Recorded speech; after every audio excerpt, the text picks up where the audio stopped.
and welcome back to the Risk Takers and Trailblazers podcast. I'm joined with my co-hosts Diane, Helen, and Jen.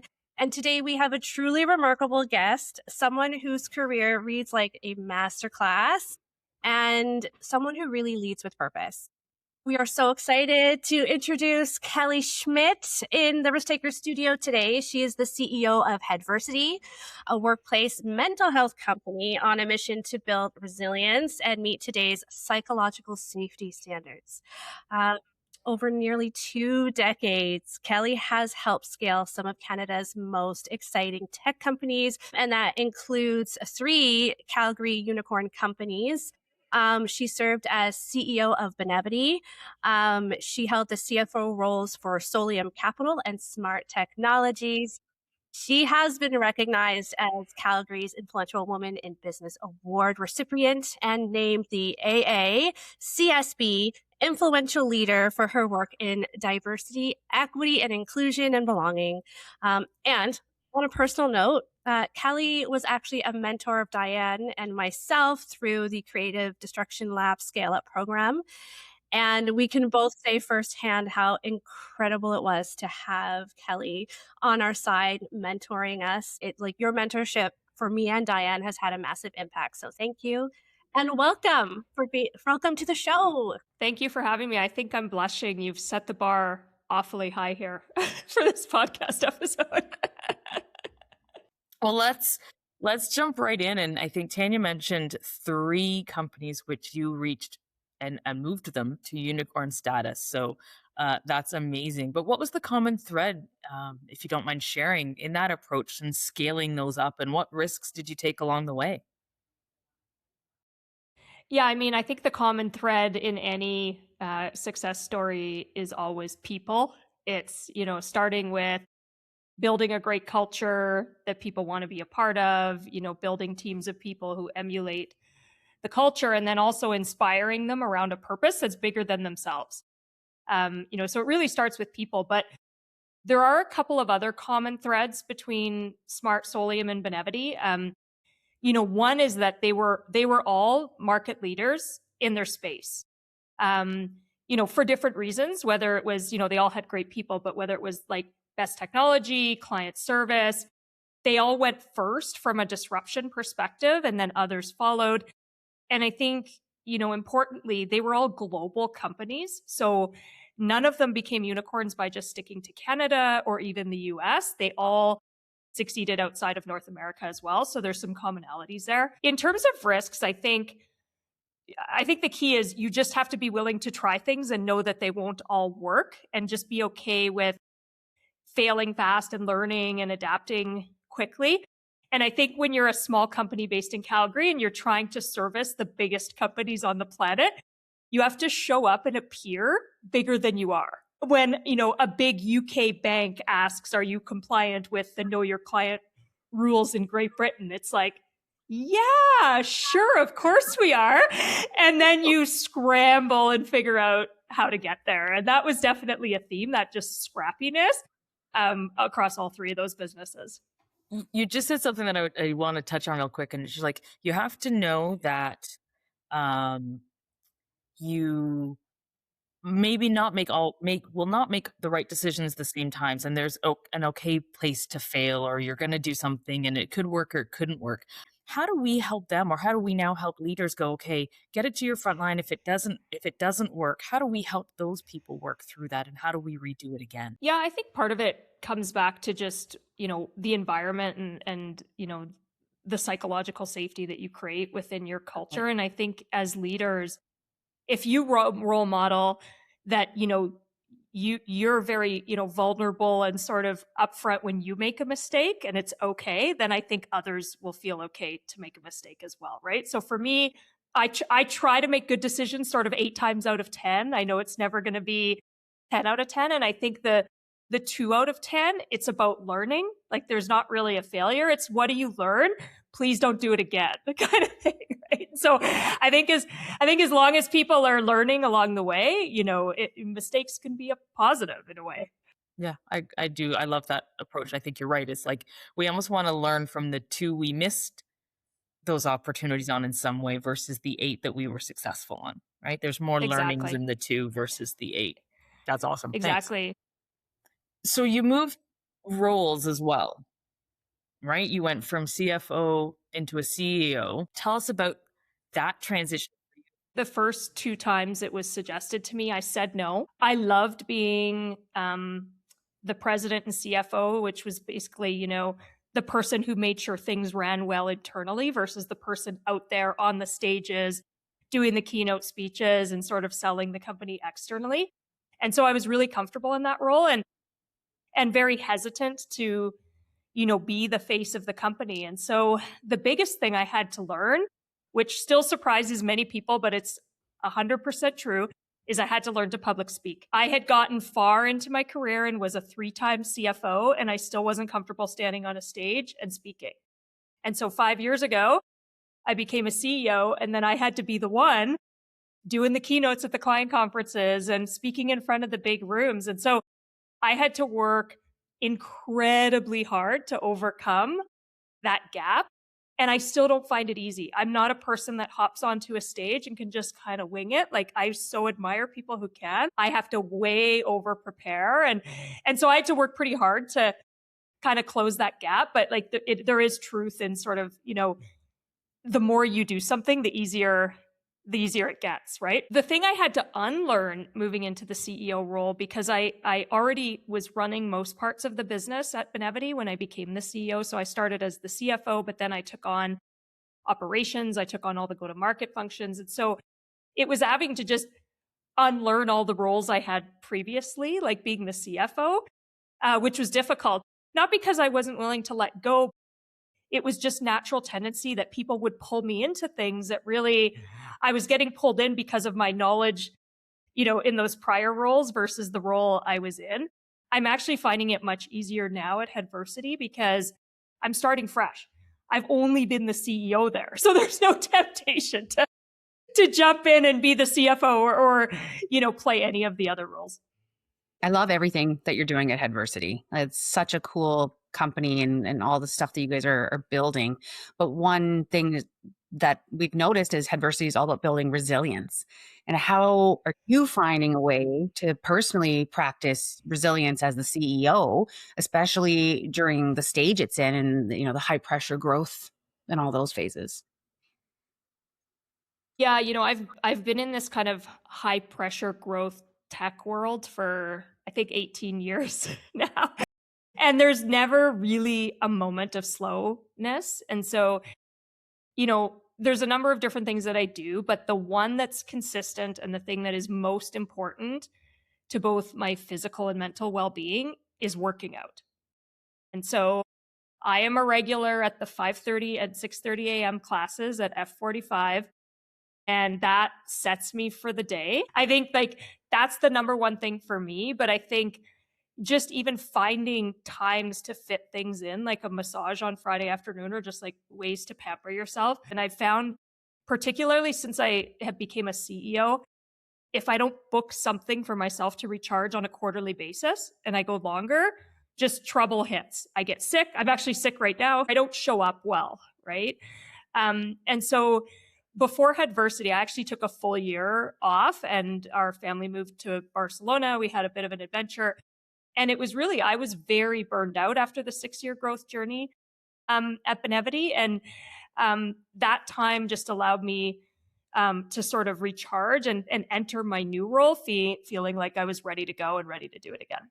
I think there's something in there about what you were mentioning earlier about failure and resilience. I think if we create a culture where people are so scared to fail and yourself, your everything from yourself to your children to your employees that you work with, I feel like you can't bounce back from resilience in the same way that you would if you're expecting the failure. I don't know if you have any thoughts on that.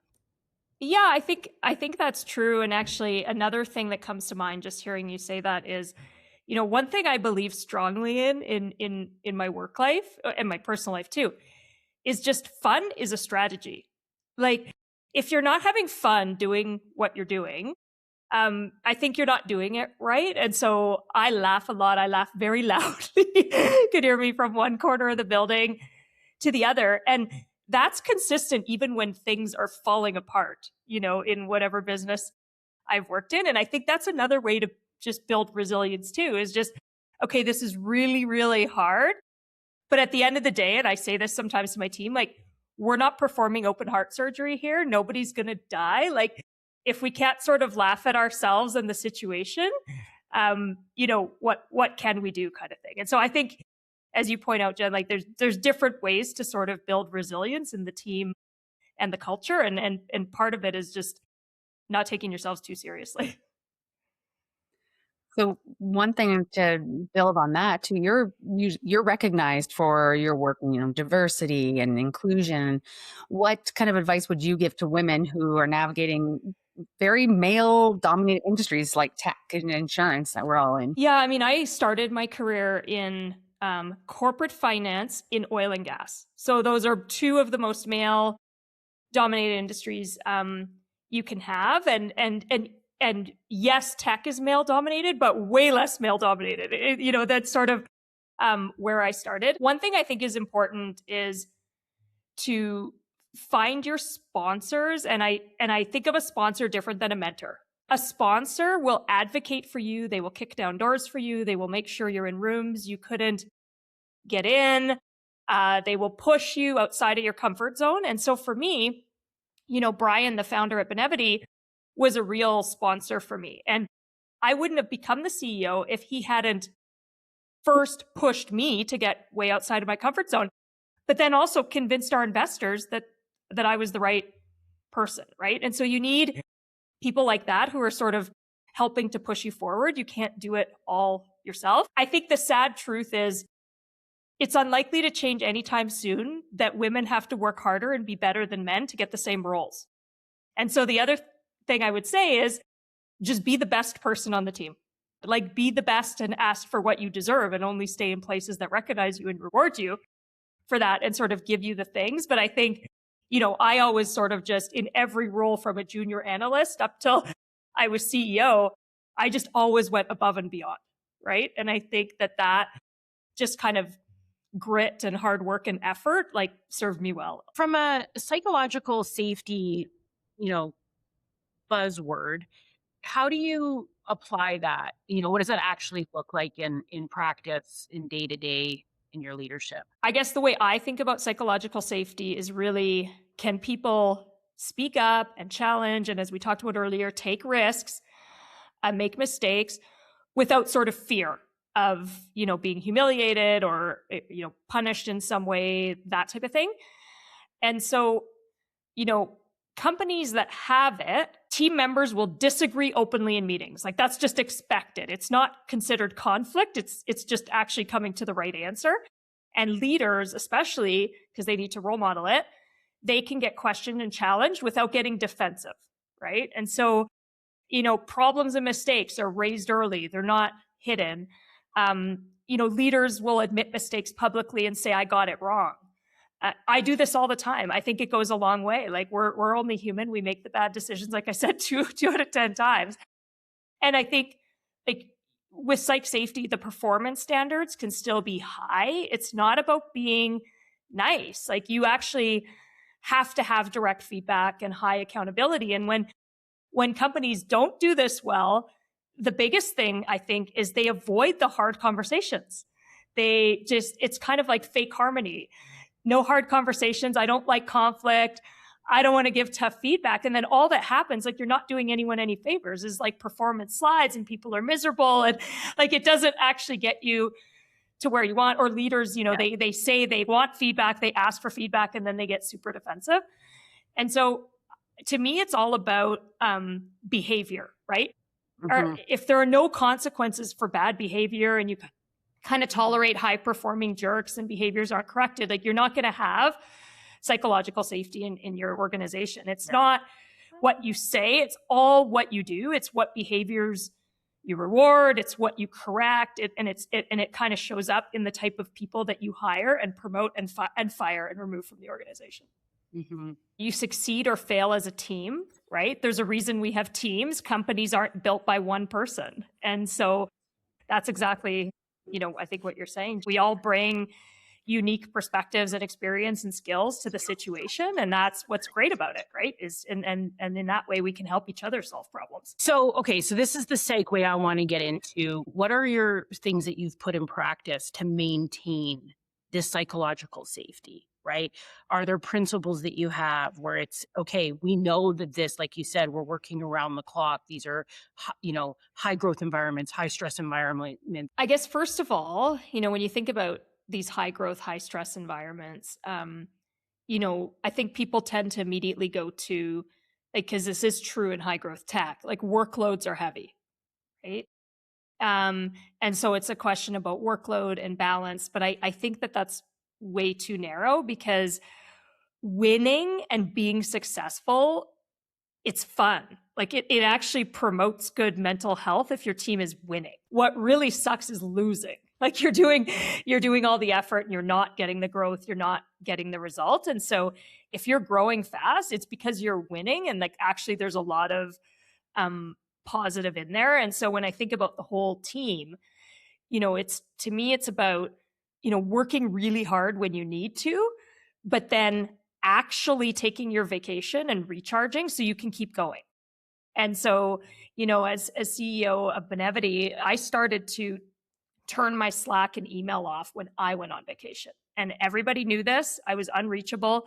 If it was an absolute emergency, you could call my cell phone, but nobody ever did. And what that was about was, if the CEO can do it, then you can do it too. The environment doesn't ever slow down. And so it's, that looks like different things to different people, what you need to recharge. But whatever that is, you have to actually do it. And I think just have regular practices that preserve, your physical and mental health. And as I said earlier, like my number one is working out. But for years, I had a meditation coach, right? And so even just when things are really stressful, taking a few deep breaths and just recognizing that if you show up as the leader and you're frazzled and stressed, like that's how the team is going to feel. Famous analogy, the duck feet going faster than, everything else.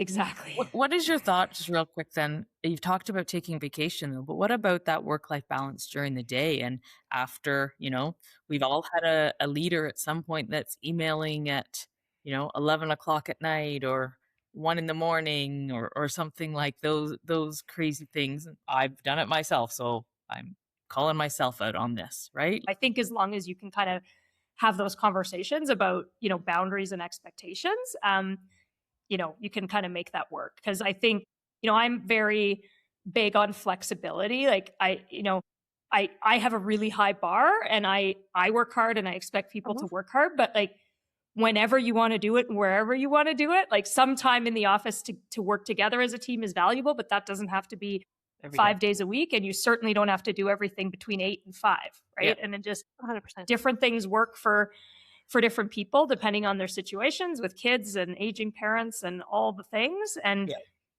there's just different ways to do it. Agreed. I would also add like a slight twist to that, which is it's not just about effort though. So like high effort is nice, but if you're not getting the outcome and you're having no impact, then the compensation part doesn't make sense, right? Like it has to be about the impact. I love that word specifically, impact, because I think that's something that in some organizations they necessarily don't look at. They just look at the output, right? But what is that impact that you've had within the team, within even your clients, right? Like that's right. Also, I'm not saying it's outweighs one outweighs the other, but I do think that there's that balance between the two for sure. Yeah. Yeah, if you're working really hard and not getting the result, then something's wrong, right? So, Kelly, as a mentor for the Creative Destruction Lab Scale-Up program, and we do have a lot of listeners who are in the tech startup scale-up industry, what is the most common mistake you see, and what do you wish someone had told you earlier in your startup journey? 2 things come to mind. So I know you asked me for one, but CEOs never answer the question you ask them. So one is, some companies, they wait too long to raise money. So they and I've seen this a couple of times lately. We wait to raise money until you really need it. It's just going to be way harder to do. The terms are going to be less favorable when you do, right? So that's one. The other one, and this is kind of where I've built my whole career as an operator. So I've never started a company. I'm not a founder. I have so much respect for founders. I'm not brave enough to take that risk and be a founder. Where I've come in is as an operator that helps these companies that already have a great idea scale into something bigger.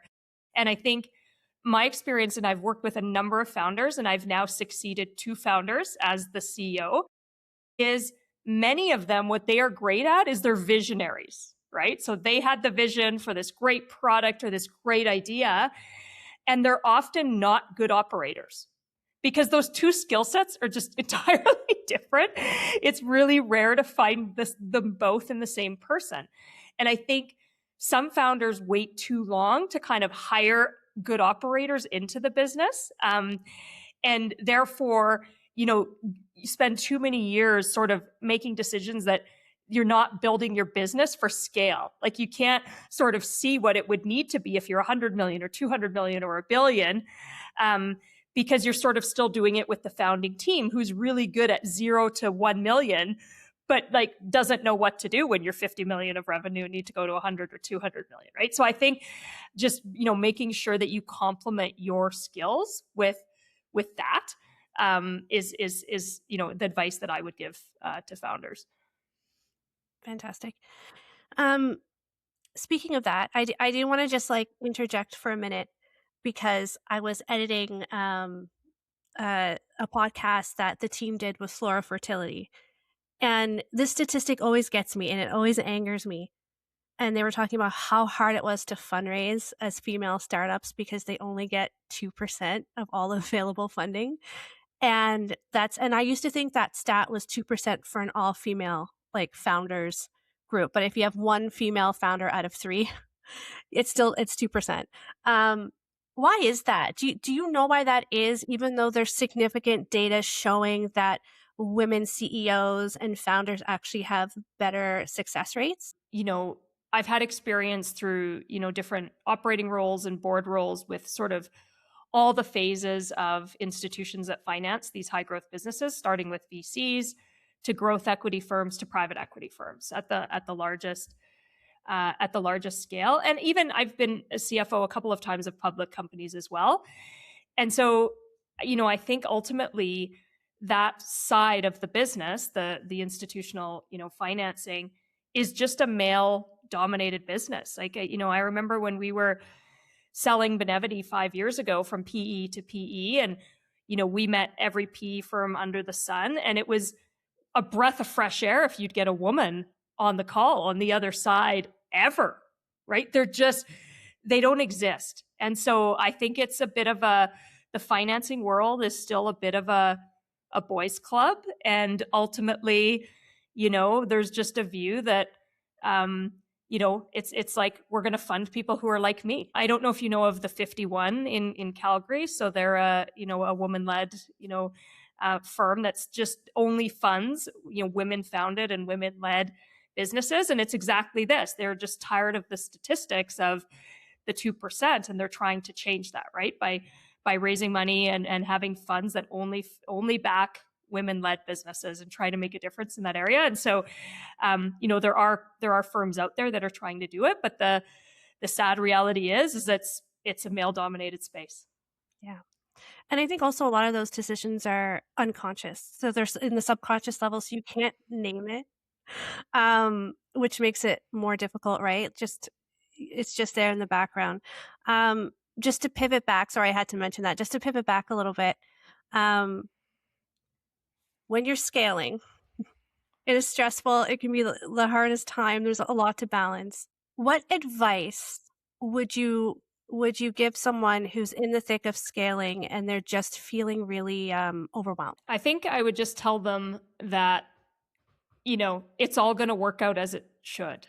It's kind of what I said earlier, like nobody's going to die here because, this is really hard or it's not working how it's supposed to or anything like that. And so, it's sort of just getting through day by day and like knowing that, if you put in the effort, the result will come and tomorrow will be better, right? At the end of the day, like it's really hard when you're in it and you've taken a bunch of money from investors and there's incredible pressure to perform.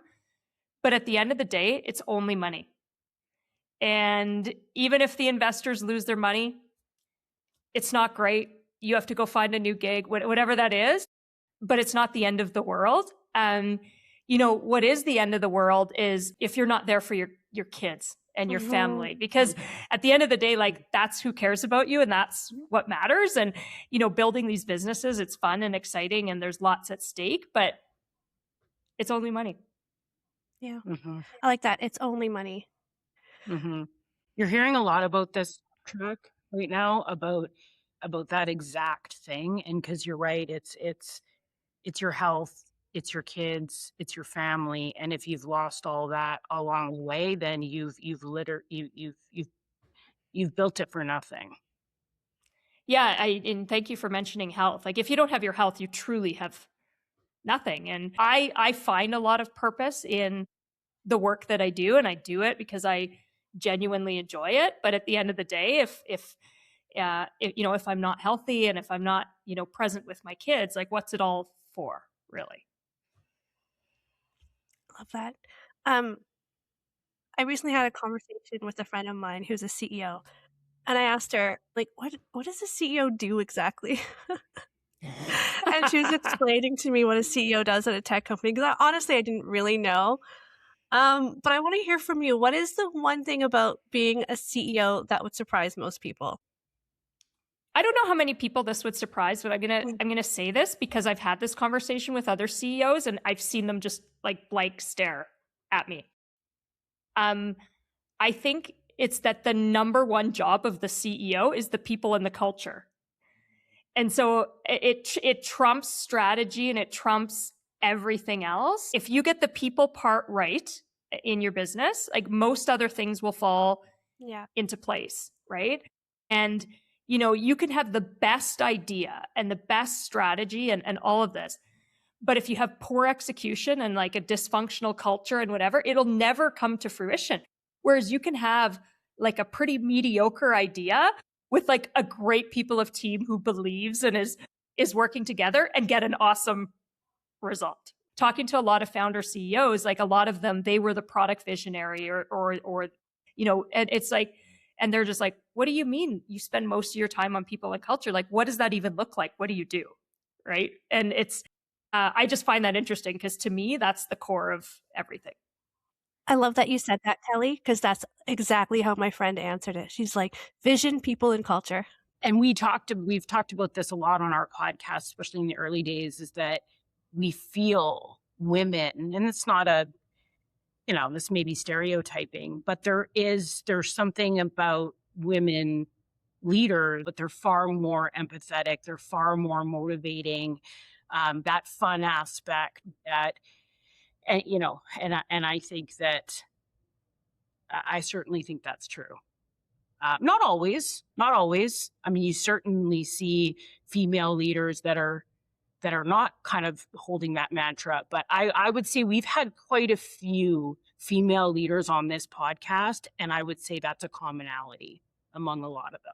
Because we picked the good ones to be on. Handpicked. And selected. I think so. Okay, Kelly. So the more formal part of the podcast has come to an end. Now it's time for the fun. And you did great. There's so much to take away here, Kelly. Thank you. But now we're entering the fun part.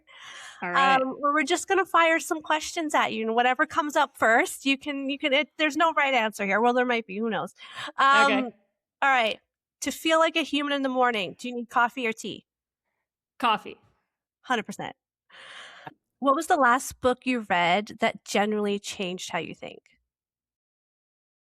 It's a book called I Never Thought of It That Way. The author's Mónica Guzmán, and her family was kind of torn apart by having polarizing views when Donald Trump was elected. And it's a really interesting book about Like, how do you, because the world is increasingly getting more polarized and more divided. And how do you have curious conversations in these times, right? Versus having friendships end and families torn apart because your views are so opposed. It's a great book. I recommend it to everyone. What job would you be terrible at? Oh, there's so many. Probably like an elementary school teacher, because I don't have enough patience. Just ask my kids. Like, I can barely kind of have enough patience for 2. I can't imagine like a class of 20 or 30. Same, Kelly. Best city you've ever worked from? Oh, well, I worked for a month from Hawaii, from Maui during COVID. That was amazing. That was amazing. Yeah, let's go. Let's That do will that.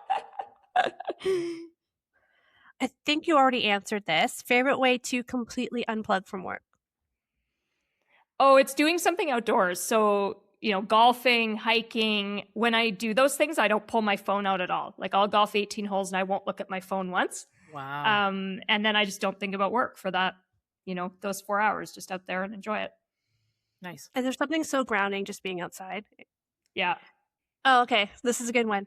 One word to describe your leadership style, but you're not allowed to say passionate. Authentic. I love that. 100%. If you could have dinner with any CEO in the world, living or historical, who is it? I don't think this person was ever a CEO, but COO. I'd still like to meet Sheryl Sandberg, who did the Lean In. And lastly, what is the biggest myth about working in tech that drives you crazy?